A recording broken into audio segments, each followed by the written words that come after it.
મહીસાગરનું સુવા ગામ બેટમાં ફેરવાયું છે। અનરાધાર વરસાદથી ગામમાં જળબંબાકારની સ્થિતિ સર્જાઈ છે। સુવા ગામના રોડ પર નદી વહેતી હોય તેવા દ્રશ્ય સર્જાયા। સુવા ગામનો મુખ્ય માર્ગ પાણીમાં ગરકાવ છે। કોતર અને તળાવના પાણી રોડ પર ફરી વળ્યા છે।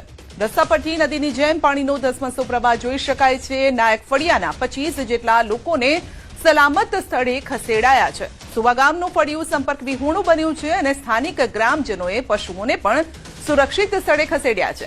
4 થી 5 જેટલા ઘરમાં વરસાદી પાણી ભરાયા છે। રસ્તા પર કેડસમાં પાણી ભરાયા છે। વાહન વ્યવહાર પ્રભાવિત થયો છે। ભારે વરસાદના કારણે ગ્રામજનોમાં ચિંતાનો માહોલ। સ્થાનિકોનો આક્ષેપ છે કે તંત્ર હજુ પણ ઘોર નિંદ્રામાં છે। વરસાદી પાણીના નિકાલ માટે તંત્રની કામગીરી સામે સવાલ ઉભા થયા છે। તો સુવા ગામ પહોંચ્યું ન્યૂઝ 18 ગુજરાતી। મહીસાગરના દ્રશ્યો છે જ્યાં પાણી થઈ ગયું છે। ઘરની અંદર પહોંચી ગયું છે વરસાદી પાણી। મધ્ય ગુજરાતમાં ભારે વરસાદની આગાહી કરવામાં આવી હતી, પરંતુ એટલો પણ ભારે વરસાદ નથી વરસ્યો। થોડો વરસાદ વરસ્યો અને આપ જોઈ શકો છો ઘૂંટણસમા પાણી ઘર ખેતર બધે જ પહોંચી ગયા છે।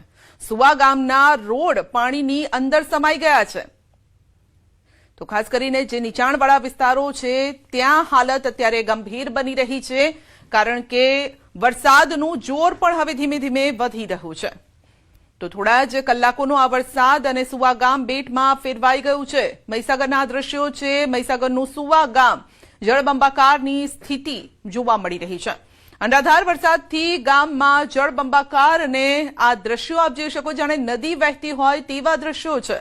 મુખ્ય માર્ગ પાણીમાં ગરકાવ થઈ ગયો છે।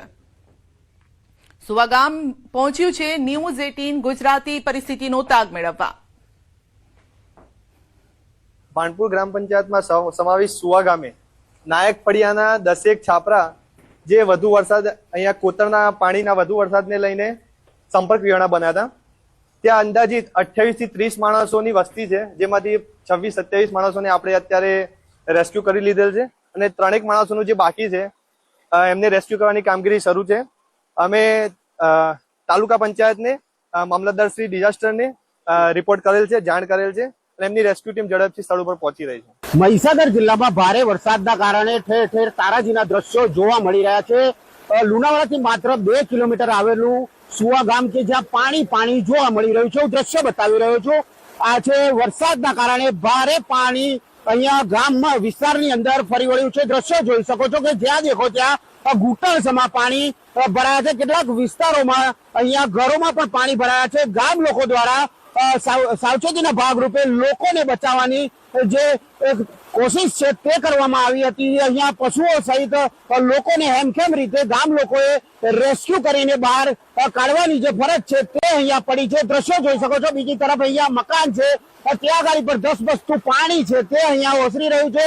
વન વિભાગનું જે મકાન છે ત્યાં ગાડી પર ભારે પાણી ઘૂસી જવાથી આખું મકાન પાણીમાં ગરકાવ થયું છે। કેટલાય એવા મકાનો છે કે જ્યાં અહીંયા ઘરમાં પાણી ઘૂસી જવાથી લોકોનું રેસ્ક્યુ કરવામાં આવી રહ્યું છે। સ્થાનિક લોકો દ્વારા અહીંયા લોકોને બહાર કાઢી અને તેમને અન્ય જગ્યાએ રેસ્ક્યુ કરવામાં આવી રહ્યું છે। વાત કરવામાં આવે તો ભારે વરસાદના કારણે અહીંયા ઠેર ઠેર પાણીના ભરાવાના જે બનાવો છે તે બનાવ સામે આવી રહ્યા છે। ફરી દ્રશ્યો બતાવી રહ્યું છું કે અહીંયા દરિયા જેવો ઘાટ જોવા મળી રહ્યો છે।